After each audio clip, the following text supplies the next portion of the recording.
ఉమ్మడి కరీంనగర్, నిజామాబాద్, ఆదిలాబాద్, మెదక్ జిల్లాల పరిధిలో నేడు జరుగుతున్న ఎమ్మెల్సీ ఎన్నికలలో స్వతంత్ర పట్టభద్రుల అభ్యర్థి పెట్టి చేస్తున్నటువంటి తనను అధిక మెజారిటీతో గెలిపించి శాసనమండలికి పంపించాలని కృష్ణారెడ్డి కరీంనగర్లోని ప్రెస్ క్లబ్లో ఏర్పాటు చేసిన మీడియా సమావేశంలో ఆయన మాట్లాడుతూ పట్టభద్రులందరూ కూడా ఆలోచించి మొదటి ప్రాధాన్యత ఓటు వేసి గెలిపించాలని కోరారు.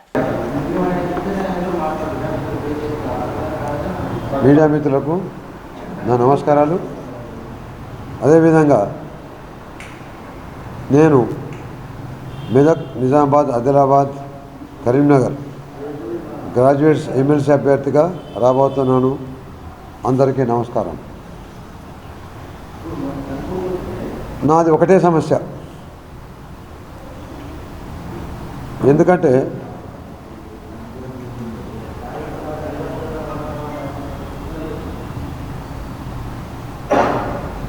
ఇప్పుడు ప్రత్యక్ష ఎన్నికలు చూస్తున్నాము. ఎన్నికలలో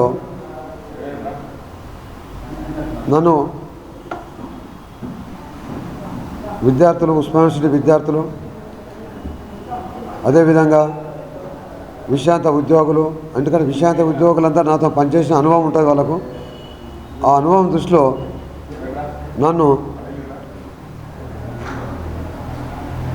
ఇప్పుడు వస్తుందా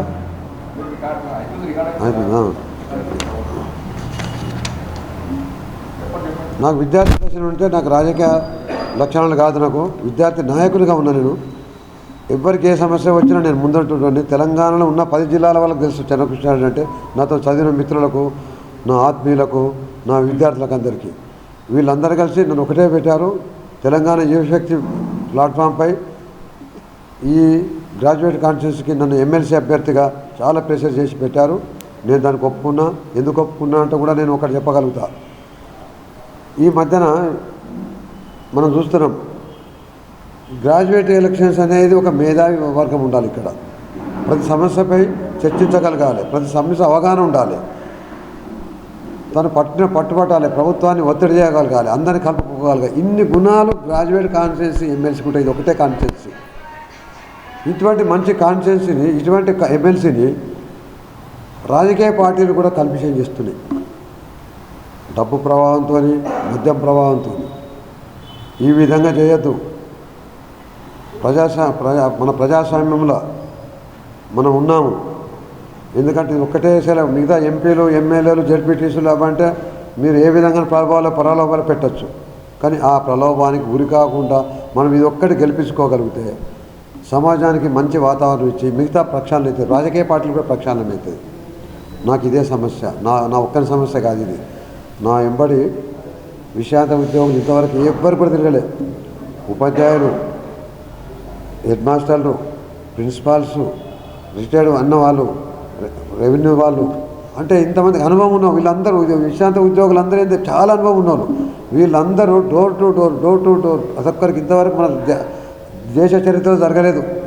ఒక విశ్రాంత విద్యార్థులు డోర్ టు డోర్ తిరిగి పలానా ఆయనకు ఒక మంచి వ్యక్తి వస్తుంటూ ఓటేయమని చెప్పి నా గురించి.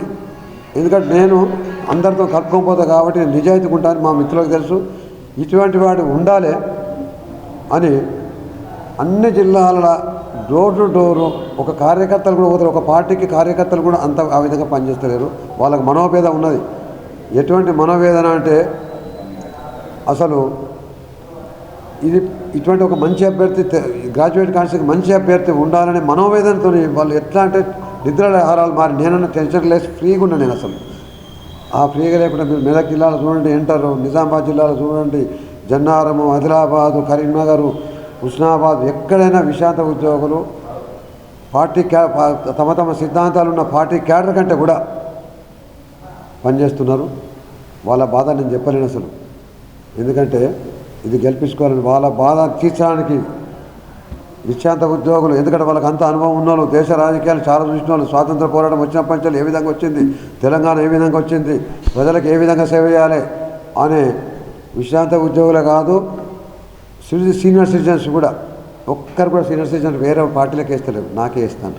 ఎందుకు వేస్తారు తెలుసా? మార్పు తీసుకురావాలి. మనం ఇది మంచి మన తెలంగాణ అభివృద్ధి కావాలి, దేశం అభివృద్ధి కావాలి. దేశంలో ఈ విధంగా చెడు మద్యం ప్రవహించద్దు, డబ్బులు ప్రవహించద్దు, మేము ఎన్నడూ చూడలే మా జీవితంలో ఇట్లా ఎలక్షన్లల్లో అనే ఉద్దేశంతో వాళ్ళు పనిచేస్తుండ్రు. వాళ్ళ మనోవేదనకు గురి కావద్దు. వాళ్ళు మనోవేదన చేస్తే మన దేశానికి అరిష్టము. అందరూ గ్రాడ్యుయేట్ ఓటర్లారా మీరు ఎటువంటి ప్రభావాలు కావద్దు. మీకు సిద్ధాంతాలు ఉంటాయి, మన సిద్ధాంతాలు ఉంటాయి. ఆ సిద్ధాంతాలు ఉన్నాయని చెప్పి వాటిని వాళ్ళు తప్పు చేస్తే మనం ఎదిరించగలగాలి. ఏ పార్టీ అయినా ఏదైనా చేసుకోవచ్చు. వాళ్ళ సిద్ధాంతం ఉంటే ప్రజాసేవకులకు వచ్చిర్రు. వాళ్ళు ప్రజాసేవకులకు వచ్చి రాజకీయ పార్టీ ప్రక్షాళన కావాలి. మీలాంటి వాళ్ళతోనే ఏ పార్టీ వాళ్ళైనా మీ సిద్ధాంతం రక్షించుకోండి. మీ సిద్ధాంతం అంటే ప్రజలకు సేవ చేయాలి. ఆ ప్రజాసేవకు లేకుంటే ఇటువంటి చెడు రాజకీయాలకు పోతే మీరు క్షమించొద్దు. నేను ఎందుకంటే ఏ పార్టీకి సంబంధించిన కాదు కాబట్టి నేను అందరికి ఇంకొకటి ఏంటంటే అందరికీ అందుబాటులో ఉంటా, అందరిని కలుపుకోపోతాను, అందరి మిత్రులు తెలుసు. అదేవిధంగా నేను గట్టి పట్టున్నోని ఏ సమస్య వచ్చినా దాని మీద అవగాహన ఉంటుంది నన్ను మీరు గెలిపించి చూడండి. ఎంతమంది అంటే ఒక మంచి పని చేస్తే ఏ విధంగా ఉంటుంది ప్రజలకు ఎవరికైనా సరే. కొన్ని లక్షలు పెట్టిన సంతోషం లేని సంతోషము. నన్ను గెలిపించినాక మీరు చూడండి తెలంగాణ సంబరాలు చేసుకుంటారు.